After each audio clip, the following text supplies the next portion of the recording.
Es ist nicht viel im Leben, was lebenswert macht. Live Musik, die gut ging, und eine Frau, die mit einem lacht. Und ein Könnerin, die ein kaltes Bier mir bringt. Ein Lied, das was einer nur für mich singt. Da weiß ich in Erdberg bei mir zu Hause See, ein Platzl für uns.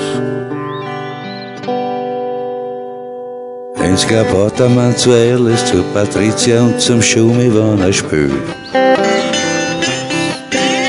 Das ist so eine Location, da kann sich jeder wohlfühlen, wann er will. Ein kurzes Bier und wenn man will, jeden Tag ein gutes Menü. Die Chefin kocht noch selber, na klar. Das Appartement im Dritten ist ein Hitten zum Wohlfühlen, ehrlich wahr. Nach der Haken noch schnell auf ein Bier, gleich im Blauzeugel oder auch im Business-Dress. Da gibt's Busse, die U3 fährt zu 4. Da hast du nachher beim Heimfahren auch keinen Stress. Und du vergisst für ein paar Stunden deine Sorgen, weil heute ist heute und morgen kommt erst morgen. Da weiß ich in Erdberg bei mir zu Hause am See, ein Platzl für uns.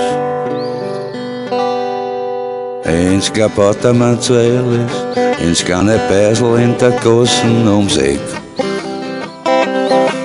Das kleine Beisel in unserer Straße, das bringt niemand so schnell aus der Wiener See wieder weg. Ein paar Bier mit einem Freund, dann beim Fußballspielen fein, zur Versöhnung miteinander anklauen. Das Appartement im Dritten ist ein Hitten zum Wohlfühlen, ehrlich wahr. Ins Appartement zu Alice und dann ins Terramonte und der Fluchtachtel zum Schluss. Bei uns im schönen Erdberg geht man nicht gern nach Haus, wenn man nicht muss. Ich freu mich immer am Sommer, wann die Nächte wiederkommen, das Jahresfestel im August.